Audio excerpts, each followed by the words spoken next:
कीर्तन सांग होय अंग हरिरूप या भंगातून जगद्गुरु श्री संत तुकाराम महाराज कीर्तन भक्तीचा विचार आपल्या समोर व्यक्त करतात। भक्ती नावाचं जे तत्व आहे त्या भक्ती नावाच्या तत्वाचा विचार करत असताना 3 तत्वाचा विचार आपल्याकडे साधारणतः सातत्याने केलेला दिसून येतो। एक कर्म नावाचा मार्ग आहे, दुसरा ज्ञान नावाचा मार्ग आहे आणि तिसरा भक्ती नावाचा मार्ग आहे। कर्माचा विचार, ज्ञानाचा विचार आणि भक्तीचा विचार संपूर्ण वाङ्मयामध्ये, संत वाङ्मयामध्ये प्रत्येक ठिकाणी आपल्याला सापडतो। ज्ञानेश्वरी काढली तरी ह्या 3ही मार्गाचा विचार सापडतो। गाथ्याचं चिंतन केलं ही 3ही मार्गाचा विचार सापडतो। नाथ भागवताचं चिंतन केलं तरी 3ही मार्गाचा विचार सापडतो। विठ्ठला विठ्ठल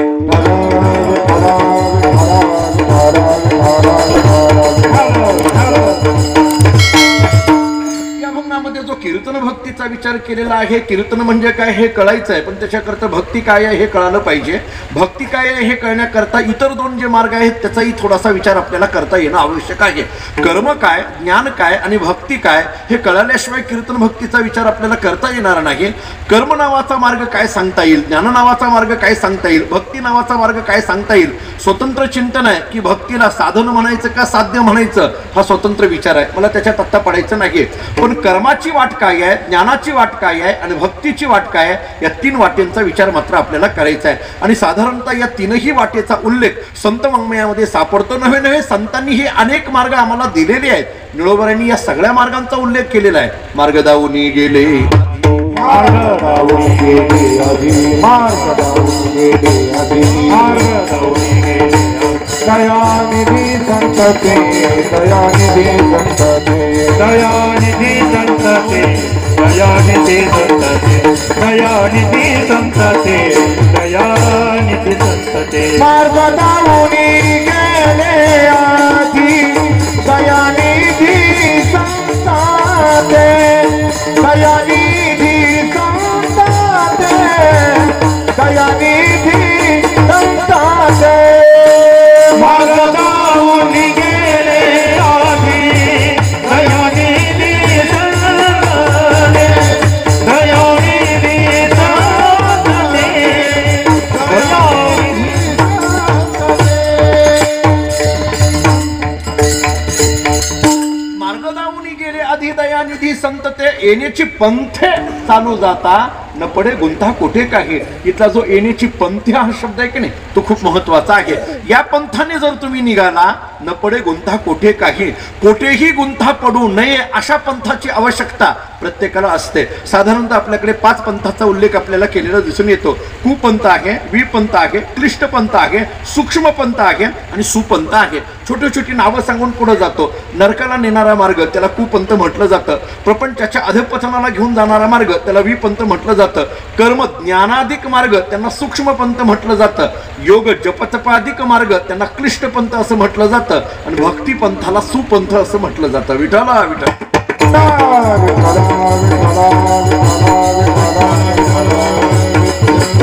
कर्माची वाट आहे, ज्ञानाची वाट आहे, योगाची वाट आहे आणि भक्तीची वाट आहे। परमतत्वापर्यंत जाण्याकरिता एक कर्माची वाट आम्हाला सांगितली, एक ज्ञानाची वाट आम्हाला सांगितली, एक योगाची वाट आम्हाला सांगितली आणि एक भक्तीची वाट आम्हाला सांगितली।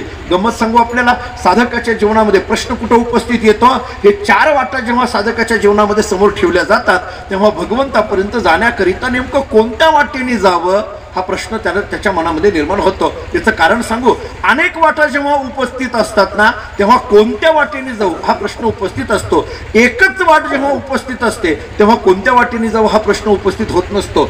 अनेक जिथं जिथं गोष्टी आहेत तिथं मात्र कोणत्या वाटेने जाऊ हा प्रश्न निर्माण होणं साहजिक आहे।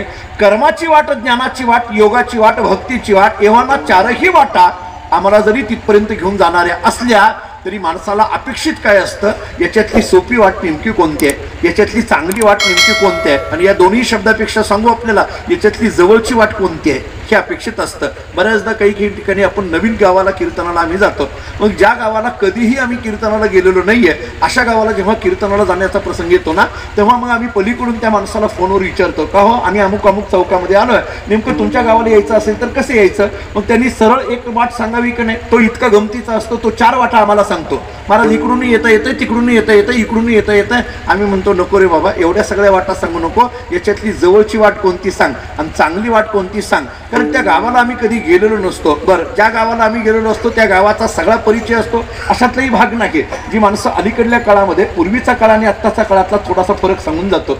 पूज्य स्वामीजी माझ्या समोर बसलेले आहेत, त्यांना विचारा. पूर्वी प्रत्यक्ष भेटून तारखा घेतल्या जायच्या, प्रत्यक्ष भेटायची, तारखा घ्यायच्या. त्यामुळे काय व्हायचं, एकतर तो ज्या गावचा आहे त्या गावाची ओळख व्हायची, जो तारीख घेणार आहे त्याचा प्रत्यक्ष परिचय व्हायचा, किंवा त्या गावामध्ये काय वातावरण साधारणतः संप्रदायाचं असेल याची थोडीशी जाणीव असायची. आता अलीकडल्या काळामध्ये फोनवर तारखा घेण्यामुळे जो माणूस फोनवर तारीख घेतो तो कीर्तन होईपर्यंत असेलच याची गॅरंटी नसते. हे बऱ्याचदा कीर्तन झाल्यानंतर आपल्याला त्याला शोधावं लागतं. हे फोनवर तारखा घेणारी फार गमतीची आहेत. म्हणजे अलीकडे तर ते व्हॉट्सअप फेसबुकच्या नादामध्ये तर फार विचित्र परिस्थिती झाली. पण पूर्वी मात्र प्रत्यक्ष भेटायचे, प्रत्यक्ष तारीख घ्यायची. मला आठवतंय एक प्रसंग आला म्हणून सांगून पुढे जातो. मी खरं तर मी काय जुन्या आठवणी सांगणार, महाराज इथं बसलेले आहेत. पण तरी पंढरपुरामध्ये एक वारकरी फडकरीमध्ये एक अतिशय दिग्गज नाव होऊन गेलं. आपल्या सगळ्यांच्याही कानावर ते नाव असेल. वैकुंठवासी प्रातस्मरणीय तात्यासाहेब महाराज वास्कर आबा म्हणायचे त्यांना. खरं तर एकाहुनी बळी रे. पंढरपुराचा इतिहास पाहायचं झालं की त्या काळातली फड परंपरेतली ही वास्कर महाराज असतील, देहूकर महाराज असतील, एक म्हणजे त्यांची नावं घेतली तरी हृदय भरून येतं. चातुर्मासाचा काळ बघायचा गेला तर मग बंडा महाराज असतील, शंकर महाराज खंदारकर असतील, किंवा पंडित पुराण भगवान शास्त्री धारुरकर असतील, किंवा माझे गुरूंचे गुरु असणारे वैकुंठवासी परमश्रद्धेय गुरुनाम गुरु रंगनाथ महाराज परभणीकर गुरुजी असतील. हे चातुर्मास म्हटलं की या नावाभोवतीच चातुर्मास फिरायचा. आळंदीकडे गेलो की मग मामासाहेबांचं नाव डोळ्यासमोर आल्याशिवाय आपल्याला आळंदीचा उल्लेख करताच येणार नाही. मामासाहेबांचं नाव असेल, बोधेबाबांचं नाव असेल, किंवा मोठ्या बुवांचं नाव असेल, ही नावं घेतल्याशिवाय आपल्याला आळंदी परिपूर्ण वाटणार नाही. म्हणजे काही क्षेत्राच्या दृष्टीने ही नावं म्हणजे परिपूर्ण जीवन आहे. तसं पंढरपुरामध्ये फड परंपरेमध्ये ते तात्यासाहेब महाराज वास्कर आबा, त्यांच्याकडे मी एकदा लहान असताना जवळ बसलेलो होतो. मला बघी प्रसंग आठवला म्हणून सांगून पुढे जातो. आणि बसलेलो असताना एक मनुष्य त्यांची तारीख घेण्याकरता आला कीर्तनाची. मी लहान होतो आणि त्यांच्याजवळ बसलेलो तो माणूस विचारायला लागला. त्यांनी तो कागद डोळ्यासमोर ठेवला आणि म्हणायला लागला, महाराज मला 5व्या दिवशीची कीर्तन सेवा तुमची हवी आहे. आबांनी म्हणजे वास्कर महाराजांनी त्यांना विचारलं, का रे बाबा 6व्या दिवशी कोणाचं कीर्तन आहे? तो म्हटलं अमुक अमुक महाराजांचं आहे. माझ्या अगोदर 4थ्या दिवशी कोणाचं कीर्तन आहे? ते म्हटले अमुक अमुक महाराजांचं आहे. मला कळे ना, मी आपलं त्यांच्याकडे पाहिलं, त्यांना आबा म्हणत असते, त्यामुळे मी विचारलं, का हो आबा, तुम्हाला जर 5वा दिवस तुमच्या डायरीमध्ये रिकामा असेल तर देऊन टाकावा. उगी 6व्या दिवशी कोण आहे, 4थ्या दिवशी कोण आहे, काय विचारायची गरज आहे? आपल्याला जी तारीख आहे ती देऊन टाकावं ना. पण अलीकडल्या काळामध्ये सुद्धा तारखा देताना नेमकं रेंज कोणाचे हे बघितलं जातं म्हणे बरं का, म्हणे मला माहीत नाही, पण अलीकडे ते विचारतात पलीकडून नेमकं कोणाकोणाच्या तारखा आहेत, त्याच्यावरनं ते अंदाज लावला जातो म्हणे सप्त्याचा, असं म्हणतात. मला माहीत नाही त्याच्यातलं काय आहे ते. परंतु मी आबांना सहज विचारलं, म्हटलं का हो, तुम्हाला जर 5वा दिवस रिकामा असेल देऊन टाकावा ना. उगीच काय विचारायची गरज आहे? 6वा दिवस कोणाचा आहे, अगोदर 4था दिवस कोणाचा आहे, काय विचारायची गरज आहे? जाऊ दे, अलीकडनं सांगत नाही, पण त्यांनी दिलेलं उत्तर सांगतो. त्यांच्या मुखातले शब्द त्यांनी माझ्याकडे पाहिलं आणि सांगितलं. ते म्हटले, जयवंत तुला कळत नाही. तेव्हापासून बरं का, म्हणजे तुला कळत नाही म्हणजे आता कळते अशातला भाग नाही. त्यांनी मला सांगितलं तुला कळत नाही म्हटलं. मी म्हटलं नाही मला कळत नाही, बरोबर आहे, पण असं का? त्यांनी मला फार गोड उत्तर दिलं. बरं, आता ते जुनी मंडळी त्यांच्या शब्दाचे अर्थ कसे लावायचे ते स्वामीजी तुम्हीच पहा. पण त्यांनी अर्थ असा गमतीचा सांगितला. मला आजही ते डोकं काही चाले ना. त्यांनी मला सांगितलं, आपल्या नंतर कोण कीर्तन करणार आहे हेही पाहायचं, आणि आपल्या अगोदर कोण कीर्तन करणार आहे हेही पाहायचं. मी म्हटलं कशा करता? आपल्या अगोदर कोण कीर्तन करून गेलं हे कशा करता पाहायचं, आपल्या नंतर कोण कीर्तन करणार आहे हे कशा करता पाहायचं? ते म्हटले तुला माहित नाही. म्हटले आपल्या अगोदर कोण कीर्तन करणार आहे हेही का पाहायचं, आणि आपल्या नंतर कोण कीर्तन करणार आहे हेही का पाहायचं. म्हणजे आपण ज्याच्या नंतर कीर्तन करणार आहे त्याची, आणि आपल्या नंतर कोण कीर्तन करणार आहे हे याच्याकरता पाहायचं. आपल्या अगोदर जो येऊन गेलेला आहे त्यांनी लात मारून पाठीमागटल्याने चावून याच्याकरता. आता त्याचा अर्थ तुम्ही लावून घ्या. बघा तुम्ही जरा जुनी मंडळी आहेत त्यांच्या लक्षात येईल की याचे अर्थ काय असतील ते. विठाला विठ्ठल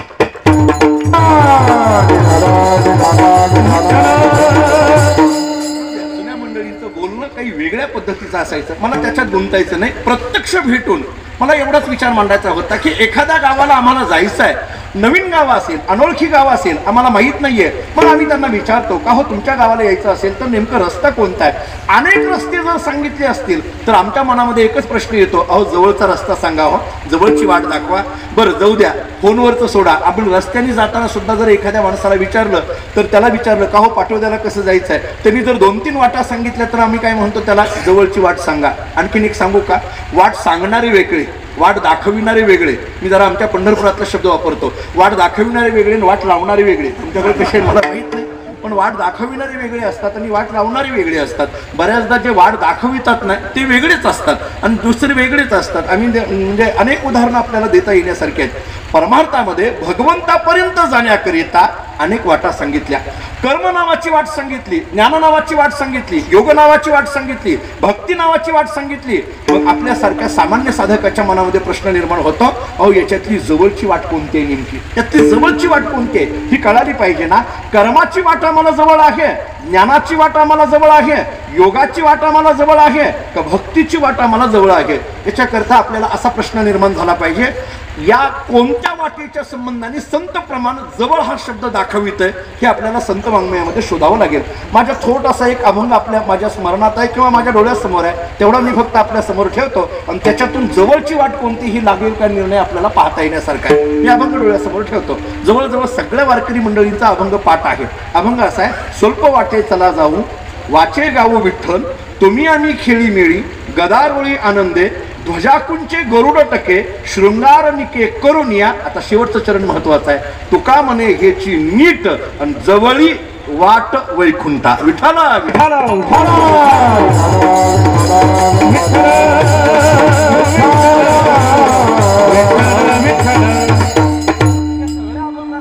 सगळा भावार्थ सांगण्यात मला आत्ता वेळ घालवायची नाही. माझा मुद्दा कुठे आहे पहा. स्वल्प वाटे चला जाऊ, पुढचा मुद्दा आहे वाचे गाऊ विठ्ठल.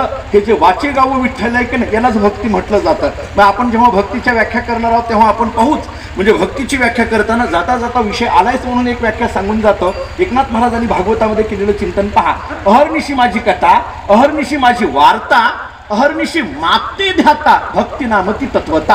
ही नाथ महाराजांची भागवतातली भाष्य आहे. याचा अर्थ वाचे गाऊ विठ्ठल, याला जर आपण भक्ती असा विचार केला तर वाचे गाऊ विठ्ठल, स्वल्प वाटे चला जाऊ, वाचे गाऊ विठ्ठल, तुम्ही आम्ही खेळी मिळी, वाचे गाऊ विठ्ठल, ध्वजाकुंचे गरुड टके, आणि वाचे गाऊ विठ्ठल तुका म्हणे हेची नीट, जवळी वाट वैकुंठा. इथला जवळी हा शब्द, वाट हा शब्द आणि वैकुंठा हा शब्द, इथला जो वैकुंठ शब्दाने अर्थ करायचा आहे त्याचे वेगवेगळे अर्थ जरी आपल्याला सांगितलेले असले, आपल्याला इथं पंढरपूरच्या दिशेने हे वर्णन असल्यामुळे मान्य आहे. अधिक अक्षराने एका भू वैकुंठ म्हणे तुका, असा वैकुंठ शब्दाचा इथं अर्थ करता येण्यासारखा आहे, मान्य आहे. पण आणखीन एक वैकुंठ शब्दाचा अर्थ आपल्याला केलेला आहे. आपल्या ऐकण्यातलं प्रमाण देतो, ज्ञानदेवा पाठ हरी हा वैकुंठ, भरला गणदाट हरी दिसे. म्हणजे भगवान श्री हरीलाच खऱ्या अर्थाने वैकुंठ म्हटलं जातं. आणि भगवान श्री हरी रूपी असलेला जो वैकुंठ, त्या वैकुंठापर्यंत पोहोच होण्याकरिता जवळची वाट कोणती आहे, वाचे गाऊ विठ्ठल, याचा अर्थ भक्ती. विठ्ठला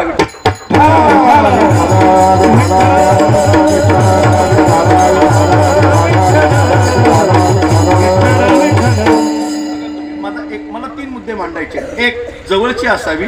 दोन, सोपी असावी. तिसरी, श्रेष्ठ नाम चांगली असावी, असं सांगायचं आहे. वाट कशी पाहिजे, जवळची पाहिजे.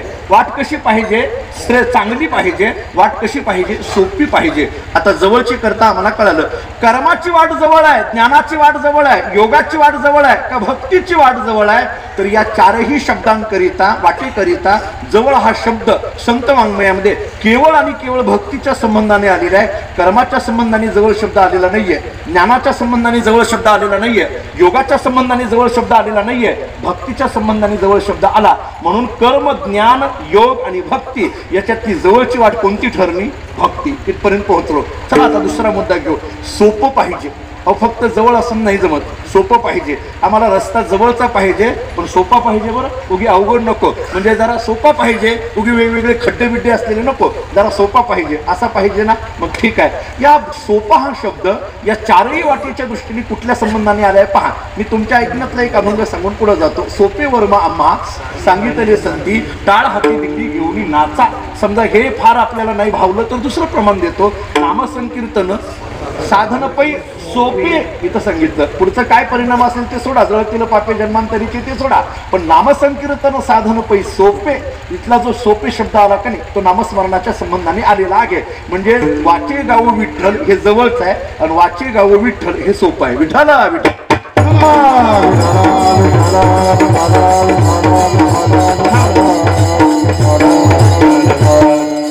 सोपंच आहे ना. विठ्ठल विठ्ठल म्हणायला काही फार फार आम्हाला त्रास होतो अशातला भाग आहे का? राम म्हणायला आम्हाला काही फार त्राण होणार आहे अशातला भाग आहे का? कृष्ण म्हणायला आम्हाला काही फार त्रास होतो अशातला भाग आहे का? म्हणजे हे सोपं आहे का नाही? किती गोष्टी झाल्या. एक तर जवळची वाढ झाली, दुसरी गोष्ट सोपी वाढ झाली. भक्तिपंत बहु सोपा असे शब्द आलेले आहेत का नाही? म्हणजे भक्तीच्या संबंधाने सोपा शब्द आला, भक्तीच्या संबंधाने जवळ शब्द आला. आता राहिला तिसरा मुद्दा काय? आम्हाला श्रेष्ठ पाहिजे. आणखीन एक सांगू गंमत तुम्हाला, म्हणजे जी वाट जवळची आहे की नाही ती सोपी पाहिजे, आणि जी वाट जवळची आणि सोपी आहे की नाही ती श्रेष्ठ पाहिजे. हे असं जमत नाही एक जवळची एक सोपी आणि एक श्रेष्ठ असं नको. जी वाट आम्हाला जवळची आहे तीच वाट आम्हाला सोपी पाहिजे आणि तीच वाट आम्हाला श्रेष्ठ पाहिजे, तर त्या वाटेचा स्वीकार करायला साधक तयार होईल. आता कर्म, ज्ञान, योग आणि भक्ती या 4 वाटापैकी कोणती वाट जवळची झाली? भक्ती. कोणती वाट सोपी झाली? भक्ती. आता भक्ती ही भक्ती नावाची वाट श्रेष्ठ असं ठरलं की मग आपला सगळा प्रश्न मिटून जातो. आता श्रेष्ठ आहे याच्याकरता काही पुरावा सापडेल का? याच्याकरता काही प्रमाण सापडेल का? याच्याकरता देवर्षी नारद मुनींचं भक्तिसूत्र उघडून पहा. आणि देवर्षी नारद मुनींचं भक्तिसूत्र उघडलं तर नारदांनी भक्तिसूत्रामध्ये एक इतकं गोड सूत्र सांगितलेलं भक्तीच्या संबंधाने. मी फक्त ते सूत्र सांगतो म्हणजे आपल्याला लक्षात येईल. ऐका ते सूत्र. सातू कर्म ज्ञान योग अपि अधिकतरा अशी भाषा आहे. सा तू कर्म ज्ञान योग अपि अधिकतरा. अधिकतरा या शब्दाचा अर्थ काय? श्रेष्ठ. बघा तुम्ही नारद भक्ती सूत्र उघडून पहा. अधिकतरा या शब्दाचा अर्थ आहे श्रेष्ठ. अहो पण कशा करता श्रेष्ठ? हा अपि शब्द तिन्हीकडे लावून टाका. सा म्हणण्यामध्ये भक्ती, ती भक्ती कर्मापेक्षा ज्ञानापेक्षा योगापेक्षा श्रेष्ठ आहे अशी नारदांची भाषा झाली. म्हणजे काय काय झालं आपल्याला? भक्ती नावाची वाट जवळची झाली, भक्ती नावाची वाट सोपी झाली आणि भक्ती नावाची वाट श्रेष्ठ झाली. कर्म ज्ञान योग भक्ती याच्यातली भक्ती नावाची वाट जवळ आहे, भक्ती नावाची वाट सोपी आहे आणि भक्ती नावाची वाट श्रेष्ठ आहे. श्रेष्ठ आहे कशावरून श्रेष्ठ आहे? अहो नारदांनी सांगितलं ना, कर्मापेक्षा ज्ञानापेक्षा योगापेक्षा भक्ती श्रेष्ठ आहे. पण माझ्यासारख्या एखाद्या सामान्य विद्यार्थ्याच्या मनामध्ये असा प्रश्न येतो, नारदांनी सांगितलं खरं कर्मापेक्षा ज्ञानापेक्षा योगापेक्षा भक्ती श्रेष्ठ आहे, पण कर्मापेक्षा ज्ञानापेक्षा योगापेक्षा भक्ती श्रेष्ठ आहे हे कळण्याकरिता कर्म काय हे अगोदर कळालं पाहिजे, ज्ञान काय हे अगोदर कळालं पाहिजे, योग काय हे अगोदर कळालं पाहिजे, आणि मग याच्यापेक्षा भक्ती कशी श्रेष्ठ आहे हे आपल्याला सांगता येईल. सांगू आपल्याला म्हणजे भक्ती श्रेष्ठ आहे हे कळण्याकरिता योग कळाला पाहिजे, भक्ती श्रेष्ठ आहे हे कळण्याकरता ज्ञान कळालं पाहिजे, भक्ती श्रेष्ठ आहे हे कळण्याकरता कर्म कळालं पाहिजे, आणि एवढं सगळं ऐकण्याकरता कीर्तन ऐकलं पाहिजे. विठ्ठल विठ्ठल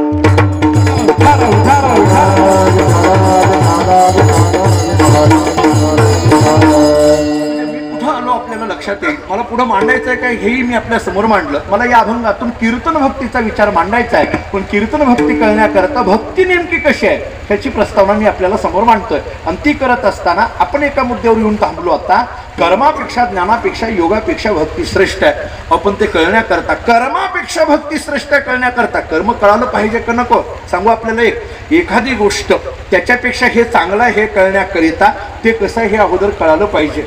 जाऊ द्या, मी हाच विचार जरा वेगळ्या भाषेमध्ये सांगतो म्हणजे आपल्याला सांग.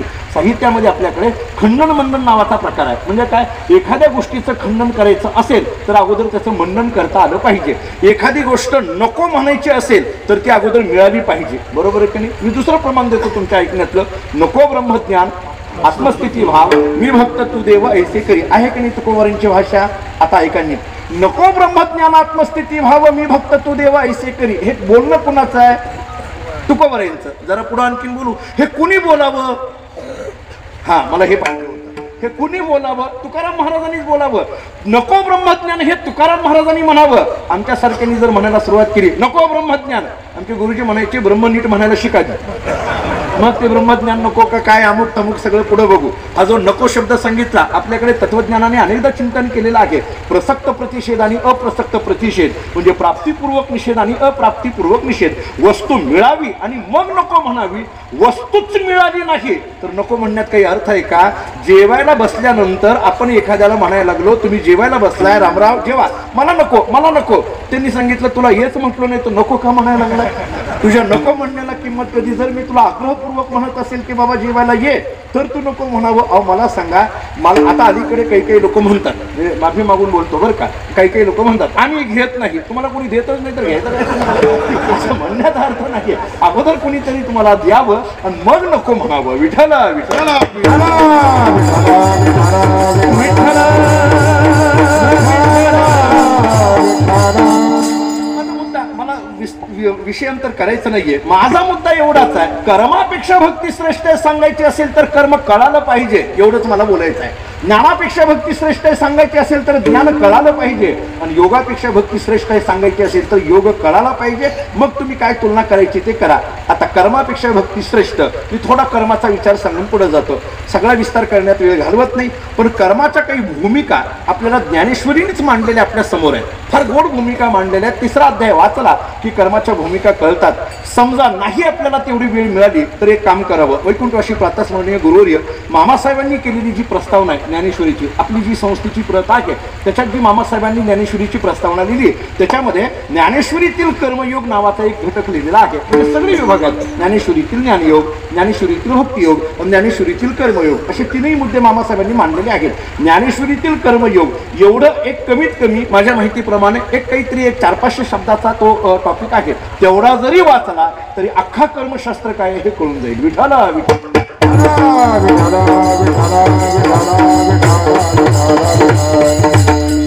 त्याच्यात सांगितलेले विचार आपल्या सगळ्यांना माहित आहे. कर्माचे नियम काय, ते कसे सांभाळावे लागतील, ते कसे सांभाळायचे असतात हे सगळं सांगितलंय. कर्माचे प्रकार काय, कर्म नावाच्या शब्दाची व्याख्या काय, सगळं मामासाहेबांनी तिथे लिहिलंय. मला त्याच्यात वेळ घालवायचा नाही. कर्मापेक्षा भक्ती श्रेष्ठ आहे हे कळण्याकरिता काही आपल्याला युक्तिवाद लढवता येतील का एवढं बघूया. मी 2-3 पद्धतीची युक्तिवाद आपल्या समोर मांडतो. एक युक्तीने पटवून देण्याचा प्रयत्न करतो, नाही पटलं तर मी प्रमाणाने पटवून देण्याचा प्रयत्न करतो, आणि नाही पटलं तर अनुभवाने पटवून देण्याचा प्रयत्न करतो. आणि एवढ्यावरही नाही पटलं तर कीर्तन सोडतो. त्याची काळजी करू नका, एवढं पटलंच पाहिजे आपल्याला. बघा तुम्ही, मी टप्प्याटप्प्याने पटवून देतो ना. मुद्दा काय आहे फक्त तुम्ही सोडू नका. माझी अनेकदा श्रोत्यांना विनंती असते, ऐकणाऱ्यांनी मुद्दा काय आहे हा सोडायचा नाही. सांगू आपल्याला, मी विनोदांनी नेहमी सांगत असतो, आम्हा कीर्तनकार मंडळींना थोडं कीर्तनामध्ये एखादा विषय पटवून देताना थोडंसं असं महाभारत काय, रामायण काय हे सांगावं लागतं. फक्त ऐकणाऱ्यांनी मात्र काय, आपल्या ग्रामीण भाषेतलं सांगतो, तुम्ही खुंटा सोडायचा नाही. कीर्तनकाराचा कासरा किती का लांब जाईना, कळालं का आता तरी तुम्हाला? तुमच्या ग्रामीण भाषेतलं सांगतो, तुम्ही खुंटा सोडायचा नाही. आमचा कासरा किती का लांब जाईल, आम्ही इकडं तिकडे फिरावं लागतं. फक्त कीर्तनकारांना विनंती आहे की जय विठ्ठलच्या आज जागेवर येत चला. हे सुद्धा आता विनंतीच करण्याची वेळ आली का काय कोणास ठाऊक, पण ते जागेवर आलं पाहिजे. ही फक्त मुद्दा काय आपला, कर्मापेक्षा भक्ती श्रेष्ठ आहे, याच्यापेक्षा बाहेर जाणार नाही. कर्मापेक्षा भक्ती श्रेष्ठ आहे. सोपा युक्तिवाद सांगतो एक आपल्याला, साधा युक्तिवाद आहे. अहो मला सांगा, यज्ञ नावाचं कर्म करा असं इथं या व्यासपीठावरनं आत्ता जाहीर केलं, उद्या लगेच यज्ञ नावाचं कर्म सुरू झालं असं होईल का? असं होईल का? शक्य आहे का? आदरणीय पूज्यश्री या कार्यक्रमाचे आयोजक महेंद्र गुरु माझ्या समोर आहेत. महेंद्र महाराजांना विचारा, आपण जर म्हटलो नाही आम्हाला उद्या यज्ञ करायचा आहे, महेंद्र महाराज म्हणतील की नाही, आज अगोदर काय मुहूर्त पाहावा लागेल, त्याच्याकरता सामुग्रीची व्यवस्था करावी लागेल, त्याच्याकरता यजमानाची व्यवस्था करावी लागेल, जागेची निश्चिती करावी लागेल. अरे काळ वेळ सगळं पाहावं लागतं, असं होत नाही. आता नीट ऐका, यज्ञ नावाचं कर्म करायचं असेल तर काळाचं आणि वेळेचं बंधन आहे.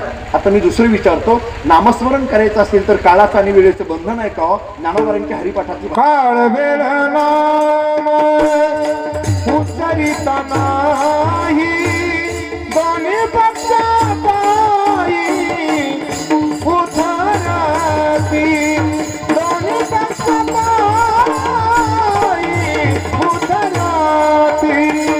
काळ वेळ नाम उच्चारिता नाही, दोन्ही पक्ष पायी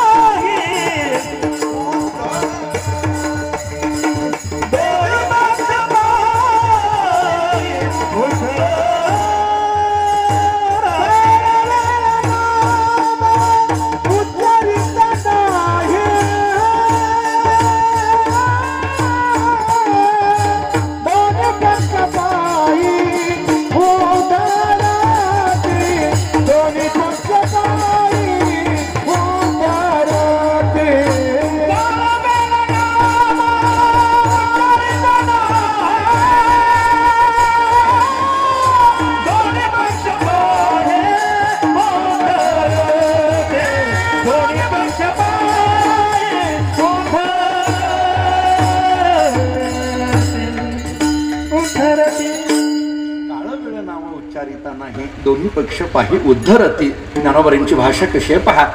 नामस्मरण रूपी भक्ती करायची आहे, काळाचं आणि वेळेचं बंधन चालत नाही, लागत नाही. कधीही कोणत्याही वेळेला दिनरजनी हाची धंदा गोविंदाची पोवाडी केव्हाही घेता येतं. आता नीट ऐका, यज्ञ नावाचं कर्म करायचं असेल, काळ आणि वेळेचं बंधन आहे. भगवंताची नामस्मरण रूपी भक्ती करायची असेल, काळ आणि वेळेचं बंधन नाही. म्हणून कर्मापेक्षा भक्ती श्रेष्ठ आहे. एवढा युक्तिवादाने पटलं का पहा. नाही पटलं मी दुसरं सांगतो. आणखीन दुसरा मुद्दा एवढाच मांडेल. अहो मला सांगा, यज्ञ नावाचं कर्म करायचं असेल तर त्याच्यामध्ये फार सूक्ष्मता पाहाव्या लागतात. सगळी सूक्ष्मता आपल्याला पाहावी लागते. भगवंताच्या भक्तीमध्ये तेवढी सूक्ष्मता पाहण्याची आवश्यकता राहत नाही. मी त्याच्याही पुढे थोडंसं महाराजांचीच भाषा वापरून सांगतो. नये जरी तुझं मधुर उत्तर, येईल तैसा बोल रामकृष्ण. जसं जसं जमेल तसं म्हण. तू नाही चुकला चालेल पण म्हणत राहा. अहो त्याच्याही पेक्षा सांगतो, आता आपण जर कीर्तनामध्ये भजनामध्ये टाळ वाजायला लागले आणि जर एखाद्याचा टाळ वाजता वाजता जर टाळ चुकला तर त्याला चुकला म्हणता येत नाही. म्हटलं तर ठेवून जातोय, म्हणायचं नाही. टाळ चुकला असं म्हणायचंच नाही. मी तर आता आमच्याकडे महिन्याला कीर्तनाला उभारलो ना फडावर, एखाद्याचा टाळ चुकला तरी त्याला म्हणत असतो तुमच्यासारखा टाळकरीच नाही. मग महिनावारीला येतो बरोबर. ते असं करावं लागतं. त्याला म्हणावं लागतं जसं जमेल तसं बाबा, पण ये तू करायला लाग, हे सोडू नको. येईल तैसा बोल रामकृष्ण. याच्यामध्ये क्रियेला महत्व नाही, याच्यामध्ये भावनेला महत्व आहे. सांगू आपल्याला आपल्याकडे शास्त्राने एक वचन असं दिलेलं आहे किंवा एक साधा सिद्धांत असा सांगितलाय, कर्म करण्याचं काम शरीराचं आहे आणि भावना तयार करण्याचं काम मनाचं आहे. विठाला विठाला विठाला.